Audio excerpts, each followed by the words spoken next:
हाय। Last lecture के अंदर हमने जो है देखा था कि हम किस तरह प्रिंट फंक्शन को यूज़ करके डिफरेंट चीज़ों को कंसोल के अंदर प्रिंट कर सकते हैं। इन्हें कंसोल या टर्मिनल कहा जाता है।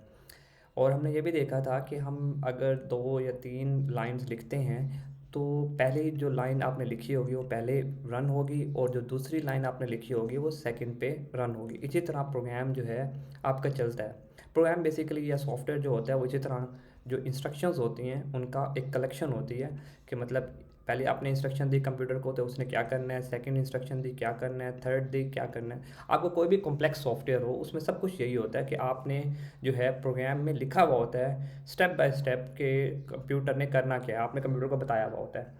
तो आपने सॉरी प्रोग्राम में इंस्ट्रक्शन दी हुई होती हैं रन जो करनी होती हैं स्टेप बाय स्टेप। हमने इसी तरह जो जो इंस्ट्रक्शन थी कंप्यूटर को बताया था कि प्रिंट आपने करना है ये, तो उसने प्रिंट कर दिया सेकंड पे थर्ड पे, इस तरह उसने प्रिंट कर दिया। अब हम चलते हैं कि मुख्तलिफ और चीज़ों को देखते हैं कि जो हम परफॉर्म कर सकते हैं।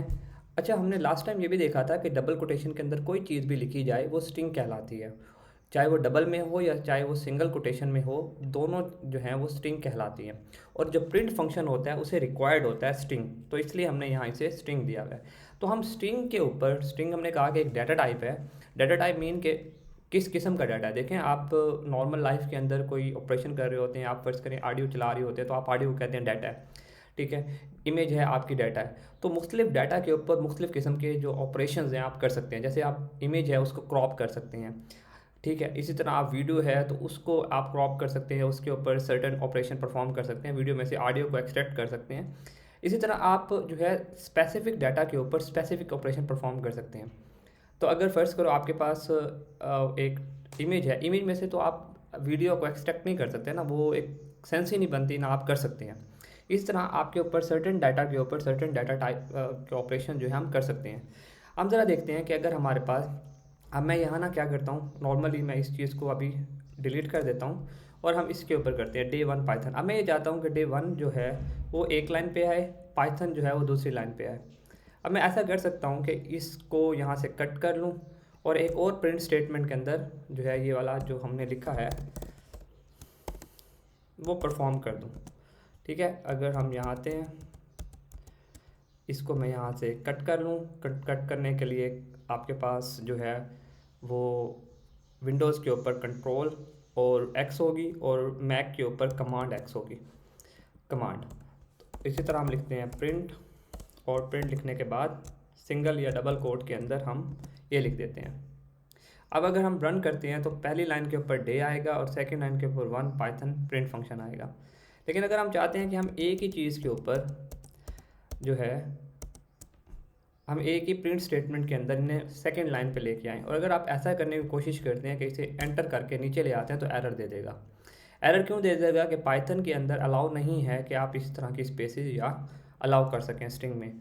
अगर आपको इस तरह का ऑपरेशन चाहिए कि आप सेकंड लाइन के ऊपर कुछ लेके आना चाहते हैं तो आपको, इसे कहते हैं एस्केप सीक्वेंस, कि अगर आप स्ट्रिंग के अंदर कोई करैक्टर दे के कंप्यूटर को बताते हैं कि अब ये नेक्स्ट लाइन पे आना है, तो उसके लिए आपके पास होता है \n। \n का मतलब होता है कि डे वन के बाद अब जो है एक लाइन के बाद जो है ये प्रिंट वाला लिखा हुआ आएगा। अगर हम यहाँ एंटर करते हैं तो आप देखेंगे डे वन और print Python print function next line पे लिखा हुआ आया। तो इसे कहते हैं, मैं यहाँ कमेंट में लिख देता हूँ। अच्छा, मैं आपको कमेंट के बारे में भी बता दूँ। पाइथन कोडिंग के अंदर कमेंट ऐसी चीज़ें होती हैं जो एग्जीक्यूट नहीं होती, जो रन नहीं होती। कंप्यूटर उन्हें ना तो एरर कंसीडर करता है, कंप्यूटर कहता है कि ये आपके लिए यूज़ किया। अब ये देखें ना, हमने कोई इंस्ट्रक्शन दी, कंप्यूटर को पता है कि मेरे यूज़ किया, मैंने कुछ करना है। अगर हम चाहते हैं कि कंप्यूटर इस लाइन को छोड़ दे जो हम लिख रहे हैं, ताकि अगर हम अपनी लैंग्वेज के अंदर कुछ लिख सकें और कंप्यूटर को बता सकें कि अपने लिए याद दिलाने के लिए कि हमने ये लाइन क्यों लिखी थी, तो उसके लिए हम यूज़ करते हैं हैश। हैश लिख कर अब मैं कुछ भी लिखूँगा तो वो कमेंट कराएगा, ठीक है। अब इवन कि मैं इसे रन करता हूँ तो कोई एरर नहीं आएगा। हैश क्या कहलाता है? कमेंट कहलाता है। तो यहाँ मैं लिख देता हूँ एस्केप सीक्वेंस या एस्केप करेक्टर्स,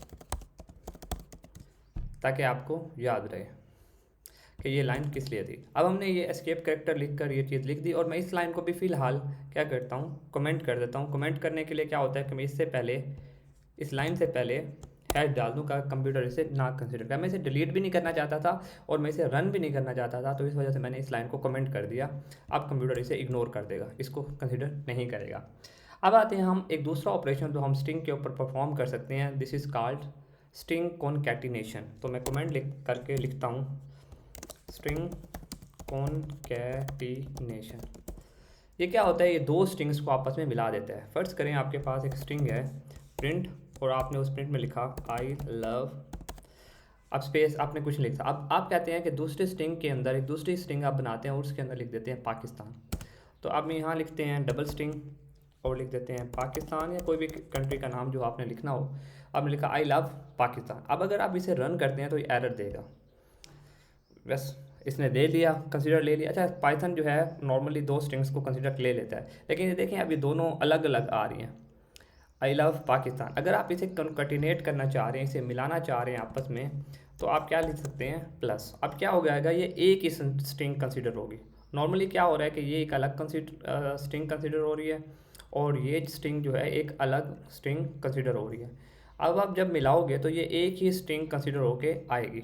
और अगर आप इसके अंदर स्पेस चाहते हैं तो आप या तो आई लव के बाद स्पेस दे दें, क्योंकि स्पेस भी एक करेक्टर है। तो क्या होगा कि पहले ये आई लव और फिर ये स्ट्रिंग जो आपस में मिल जाएगी। अब हम इसे रन करते हैं तो आई लव पाकिस्तान आपके पास लिखा हुआ आएगा।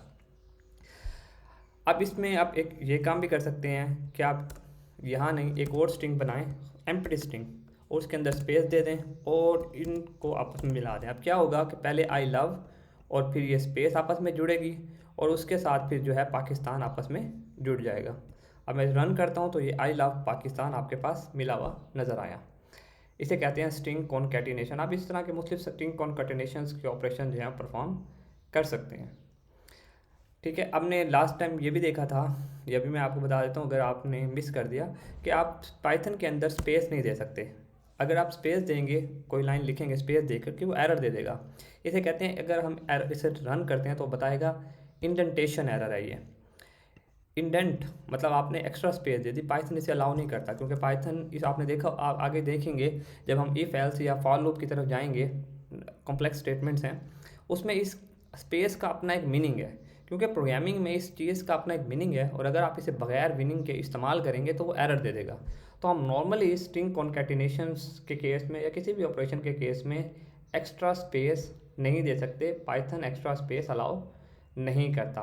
तो हमें इसलिए इस चीज़ का ख्याल रखना है और अपने जो इश्यूज़ हैं तो उनको किस तरह हमने फिगर आउट करना है वो हमने देखना है। और मैंने लास्ट लेक्चर के अंदर आपको बताया भी था कि अगर आपके पास एरर आ जाए तो उसको फिगर आउट कैसे करना है।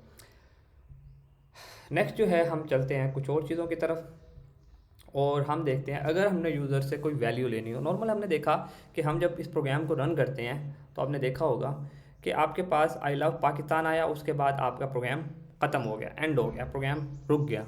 अगर हम यूज़र से कोई इनपुट लेना चाहते हैं, मैं इस लाइन को कमेंट कर रहा हूँ इसलिए इससे पहले जो है कमेंट का मैंने साइन लगा दिया।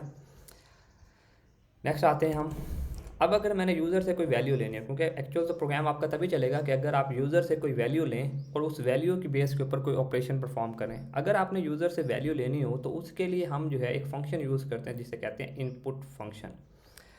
देखें, जैसे मैं लिखता हूँ इनपुट, अब इनपुट के अंदर दोबारा स्ट्रिंग आएगी। अब मैं लिखता हूँ एंटर या प्लीज़ एंटर योर नेम, उसके बाद स्पेस दे दी। अब अगर हम प्रोग्राम को रन करते हैं तो आपने देखा कि आप प्रोग्राम रन एंड नहीं हुआ, प्लीज़ एंटर योर नेम के बाद वो यहाँ रुक गया। अब हम यहाँ कोई नेम देते हैं, फ़र्ज़ करें मैंने यहाँ नेम दिया अरसलान। जैसे मैंने रन किया तो आपके पास प्रोग्राम टर्मिनेट हो गया, प्रोग्राम एंड हो गया। अब हम चाहते हैं सिंपल सा कि यूज़र जो अपना नाम दे उसके साथ हेलो लिखा हुआ है। हेलो जो यूज़र नाम दे, जो भी नाम दे, फ़र्ज़ करें अगर उसने अरसलान दिया तो लिखा है हेलो अरसलान। अगर उसने नाम दिया है एंजला तो लिखा है हेलो एंजला। ठीक है, तो हम उसके लिए क्या कर सकते हैं, मैं यहाँ लिखता हूँ प्रिंट और मैं यहाँ लिख देता हूँ हेलो। हमने देखा कि ये जो प्रिंट है उसमें आपने हेलो लिख दिया। और आगे पिछले लेक्चर पीछे अभी अभी हमने देखा है कि स्ट्रिंग को आप कॉन्कैटिनेट कर सकते हैं। यूज़र जो नाम देगा, मैं प्लस करता हूँ इनपुट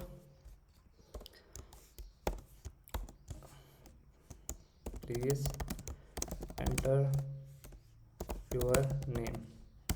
अब क्या हुआ कि यूज़र ने जैसे ही अपना नाम दिया, यहाँ ये लाइन पहले चलेगी क्योंकि जो प्रोग्राम है, प्रोग्राम में हमेशा जो है वो इस तरह चलता है, जो चीज़ ब्रैकेट में होती है वो पहले चलती है। आप देखें प्रिंट है, प्रिंट में अब ये चीज़ जो है इसमें जो है ब्रैकेट्स आ गए हैं, छोटी ब्रैकेट जिन्हें पैरेंथेसिस कहा जाता है वो पहले हैं, तो पहले ये वाला साइड रन होगा, प्रिंट नहीं होगा, पहले ये होगा। जैसे पहले ये होगा please enter your name, user अपना नाम देगा, नाम इस चीज़ के साथ अटैच हो जाएगा, तो वो लिखा आ जाएगा हेलो नाम, जो भी नाम होगा। लेट्स सी, मैं ज़रा इस प्रोग्राम को यहाँ मैं लिखता हूँ अरसलान, और यहाँ हेलो अरसलान। अच्छा मैं इसे ज़रा टर्मिनेट कर रहा हूँ, क्लियर, इस टर्मिनल को जो है क्लियर कर रहा हूँ, तो मैंने क्लियर कर दिया। अब देखें, अब मैं दोबारा करता हूँ प्लीज़ एंटर योर नेम, और यहाँ मैं नाम एंटर करता हूँ अरसलान। अब क्या होगा कि अरसलान जो यहाँ नाम दिया वो और ये हेलो आपस में जुड़ जाएंगे और हेलो अरसलान लिखा हुआ आएगा। अब मैं यहाँ अगली दफ़ा प्रोग्राम रन करता हूँ, मैं कुछ भी दे देता हूँ, मैं लिख देता हूँ कामरान, तो लिखा आ जाएगा हेलो कामरान। अगर मैं इसमें स्पेस चाहता हूँ तो मैं यहाँ स्पेस दे सकता हूँ, और फिर प्रोग्राम को रन करता हूँ, यहाँ मैं देता हूँ अली, हेलो अली। तो मतलब प्रोग्राम आपका वर्क इस तरह कर रहा है, यूज़र से आपने वैल्यू ली, उस वैल्यू की बेस के ऊपर आपने यूज़र को हेलो या ग्रीटिंग वगैरह जो भी करनी थी वो आपने कर ली। हम इस तरह जो है हम इनपुट फंक्शन को यूज़ कर सकते हैं।